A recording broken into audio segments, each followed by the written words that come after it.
యేసు క్రీస్తు నామములో ప్రియులందరికీ శుభాలు వందనాలు తెలియజేస్తూ ఉన్నాను. Praise the Lord. ప్రియులారా, మీరందరూ బాగున్నారని నేను విశ్వసిస్తూ ఉన్నాను. Praise the Lord. నా ప్రియులారా, ఈ పూట కూడా దేవుని జ్ఞానాన్ని మనం నేర్చుకుందాం. పరిశుద్ధ గ్రంథంలో నుంచి ఫిలిప్పీలకు రాసిన పత్రిక 4వ అధ్యాయం 4వ వచనంలో ఇలాగ ఒక మాట రాయబడి ఉంది. అది ఏంటి అని అంటే, ఆనందించుడి మరలా చెప్పుదును ఆనందించుడి, ఆనందించుడి మరలా చెప్పుదును ఆనందించుడి. నా ప్రియులారా, ఈ మాట ఎవరికి చెప్తున్నారు, ఎవరు రాస్తున్నారు అని అంటే, అపోస్తలుడైన పౌలు గారు ఫిలిప్పీలో ఉన్నటువంటి అతి పరిశుద్ధులకును పెద్దలకును విశ్వాసులందరికీ ఆయన రాస్తూ ఉన్నాడు.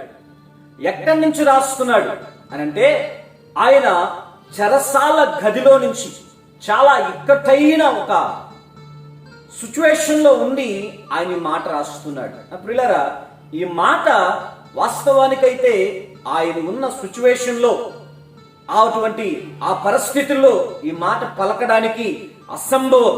కానీ ఆయన, నా ప్రియులారా, ఎంత చక్కగా పలుకుతున్నాడు అంటే, ఒక వ్యక్తి చాలా ఆనందముతో, ఒక వ్యక్తి పట్టలేనటువంటి సంతోషముతో, తన చుట్టూ వేల మంది ప్రజలు ఉన్నప్పుడు తన హృదయంలో చెప్పుకోలేనంటి ఒక చాలా సంతోషకరమైన ఆ సిచ్యువేషన్ వ్యక్తపరిచేటప్పుడు ఇలాంటి మాటలు మాట్లాడుతూ ఉంటారు. ఎలాంటివి అంటే, ఒరే నాయన, సంతోషముగా ఉండండి రా, ఆనందించండి ఆనందించండి ఆనందించండి అని చెప్పి ఇలా పలుకుతూ ఉంటారు. ప్రియులారా, అంటే ఒక సభలోనో లేకపోతే ఒక సంఘములోనో ఒక సమాజములోనో లేకుంటే వేల మంది ప్రజల మధ్యలో ఉండి ఆయన ఈ మాట పలకలేదు. కానీ చాలా ఇక్కటైన ఒక పరిస్థితి, ఖైదీగా ఉండి ఆయన రాస్తున్నాడు. అంటే మీకు చెప్పనక్కలేదు ప్రియులారా,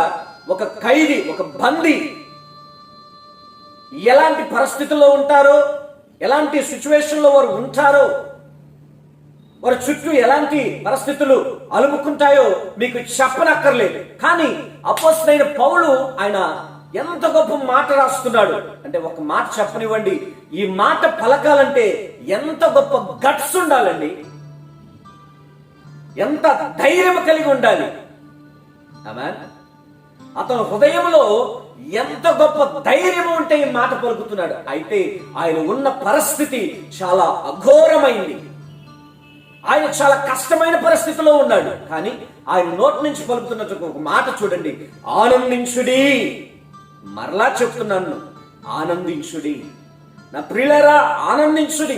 మరలా చెప్తున్నాను, ఆనందించుడి. చాలా మంది అనుకుంటారు పౌలు చాలా భాగ్యాలతో లేకుంటే పట్టలేనటువంటి ఒక విస్తారమైన సంపదతో లేకుంటే చుట్టూ ప్రజలు ఉన్నప్పుడు పట్టలేనంత సంతోషంతో ఉన్నప్పుడు ఈ మాటలు పలికి ఉంటారని అనుకుంటారేమో. కాదు కాదు ప్రియులారా, కాదు కాదు. ఆయన ఒక చెరసాల గదిలో ఉండి ఈ మాటలు రాస్తూ ఉన్నాడు, ఉత్తరాన్ని రాస్తున్నాడు, లేఖను ప్రజలకు రాస్తూ ఉన్నాడు. ఏమిటా మాట? ఆనందించుడి, మరలా చెప్పుదును ఆనందించుడి. నా ప్రియ సిస్టర్, మై డియర్ బ్రదర్, ఆనందించు, మరలా ఆనందించు. మరలా చెప్తున్నాను, ఆనందించు. సంతోషముగా ఉండు, సంతోషముగా ఉండు, ఉత్సాహముగా ఉండు. మరలా చెప్తున్నాను, ఉత్సాహముగా ఉండు. ఎంత ధైర్యం కావాలండి ఈ మాట పలకడానికి, ఎన్ని గొప్ప గట్స్ ఉంటే ఈ మాట పలుకుతాడు. ఆమేన్. ప్రియులారా, ఈ మాట ఎందుకు మీ ముందుకు తీసుకొస్తున్నానంటే, చాలా సందర్భాల్లో మనము ఉన్న పరిస్థితులు వేరే, మనం పలికే మాటలు వేరే. ఇప్పుడు పౌలు గారు ఉన్న పరిస్థితి వేరే, ఆయన పలికే మాట వేరే. Praise God, praise God. కొన్ని పరిస్థితుల్లో మనకు పౌలుకి ఎలాంటి పరిస్థితులు అలుముకున్నాయో, ఎదురుపడ్డాయో, అలాంటి పరిస్థితులు మనకు ఎదురుపడతాయి. అలాంటి పరిస్థితుల్లో మనం ఎలాగో మాట్లాడతామంటే, ఇక జీవితమే ముగించబడింది అన్న పరిస్థితిలో అలా మాట్లాడుతూ ఉంటాం. ప్రియులారా, పౌలుకు ఎదురుపడినటువంటి ఆ సమస్యలు, ఆయన చుట్టూ ఉన్నటువంటి ఆ పరిస్థితులు చాలా అఘోరమైనవి. కానీ ఆయన నోటి నుంచి వచ్చే మాట చాలా గొప్ప ధైర్యం కలిగిన మాట. నా ప్రియులారా, పౌలుకు వచ్చిన పరిస్థితి ఈనాడు మనకెవరికి రాలేదు. కానీ చిన్న చిన్న సమస్యలే, చిన్న వ్యాధే, చిన్న బాధే, ఈ బాధ వచ్చినప్పుడు మన యొక్క ముఖ కవలికలు మారిపోతాయి, మన యొక్క మాట తీరు మారిపోద్ది, మన యొక్క బాడీ లాంగ్వేజ్ మారిపోద్ది.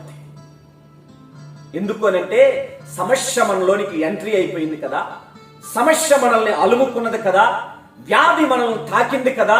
కాబట్టి మన మాట తీరు మారిపోద్ది, మన పరిస్థితులు, చుట్టూ ఉన్న పరిస్థితులు మారిపోయాయి. కాబట్టి మన యొక్క బాడీ లాంగ్వేజ్, మన మాట తీరు మారిపోద్ది.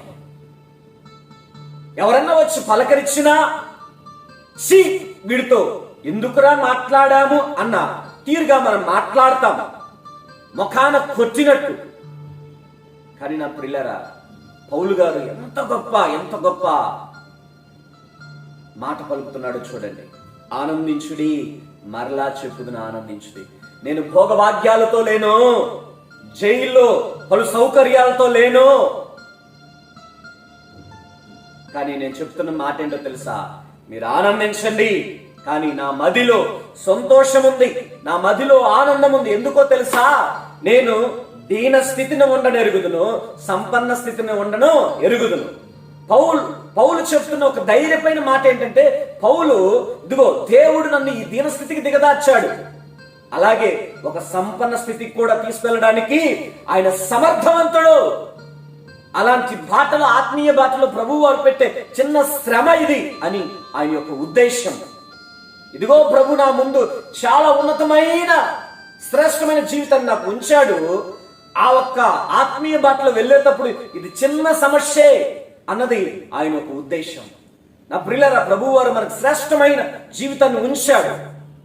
అయితే ఆ జీవితాన్ని అందుకునే పరిస్థితుల్లో ఆత్మీయ బాటలో ముందుకు వెళ్తున్నప్పుడు ఇదిగో చిన్న చిన్న సమస్యలు నిన్ను తాకుతాయి, చిన్న చిన్న వ్యాధులు నిన్ను తాకుతాయి.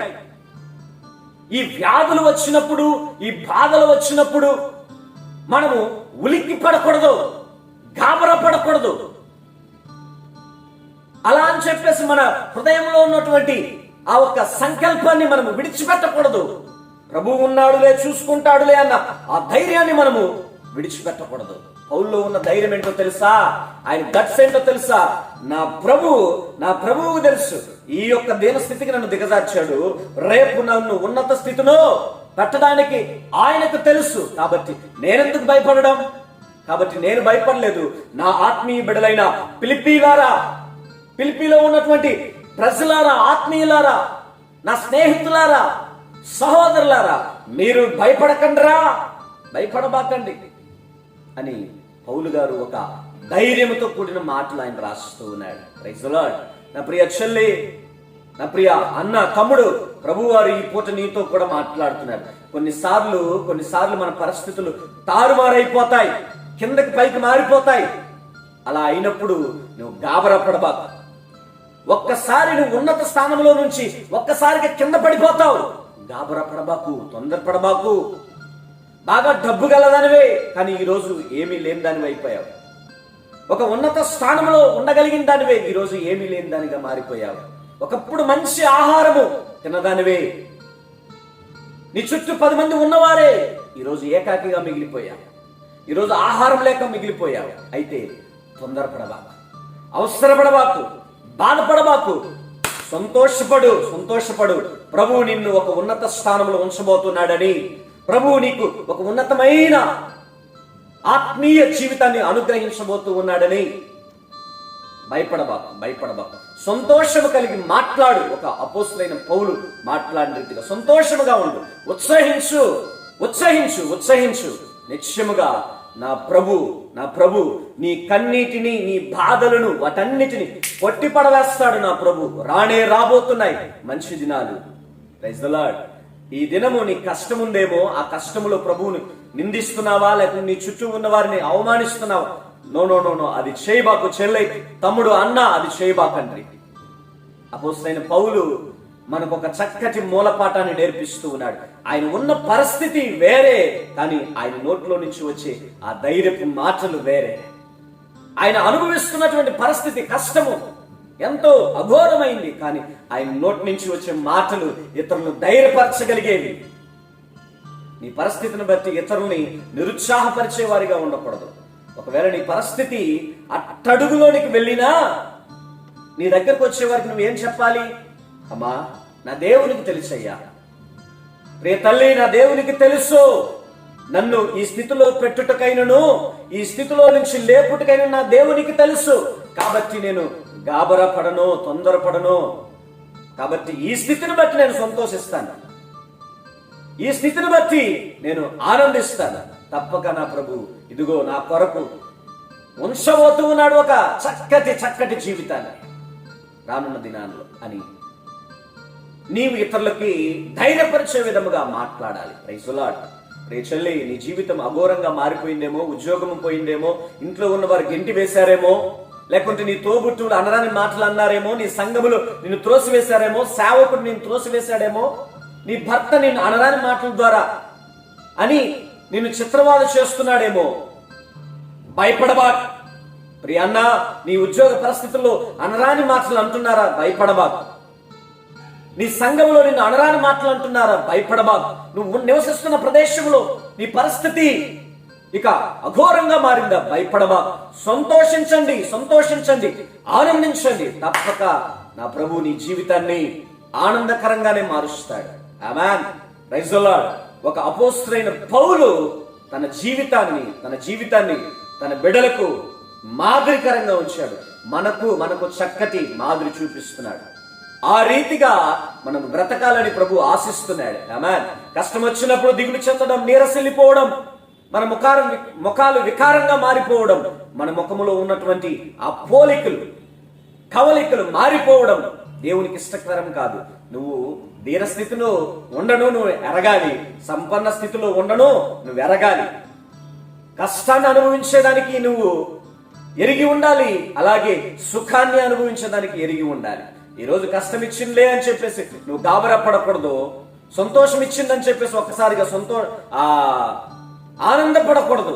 సుఖాన్ని ఇచ్చిందని చెప్పేసి దీన స్థితిని ఎరగాలి, సంపన్న స్థితిని ఉండను ఎరగాలి. Praise the Lord. నా ప్రియులారా, మన పరిస్థితులు ఎలాంటి సిచ్యువేషన్ లో ఉన్నా నా ప్రభువు ఉన్నాడనే ఆ ధైర్యపు మాటలు, సంతోషం కలిగి ఉండవని ప్రభు వారు ఈ పూట కూడా మనతో కూడా మాట్లాడుతున్నాడు. Praise the Lord. ఒక అపోస్తలుడైన పౌలు వలె మనం ధైర్యం కలిగి ఉందాం. అపోస్తలుడైన పౌలు పలికిన రీతిగా మనము సంతోషకరంగా ఉందాం. మన యొక్క స్నేహితులకు, మన బంధువులకు, మన సంఘస్థులకు, మన ఆత్మీయ బిడ్డలకు ధైర్యం కలిగిన మాటలు, సంతోషం కలిగిన మాటలు మనం చెప్దాం. మనలాగే వారు కూడా ధైర్యంగా ఉండుటకు నా దేవుడు కృప చూపించును గాక. ఆమేన్. ఈ మాటలు నా దేవుడు మన యొక్క జీవితంలో ఫలభరితముగా మార్చును గాక. ఆమేన్. సియోన్లో నుంచి అతి కృపా సమాధానములు నా దేవుడు మన 50 మందికి దయచేయును గాక. ఆమేన్. ఆమేన్. Praise the Lord. God bless you.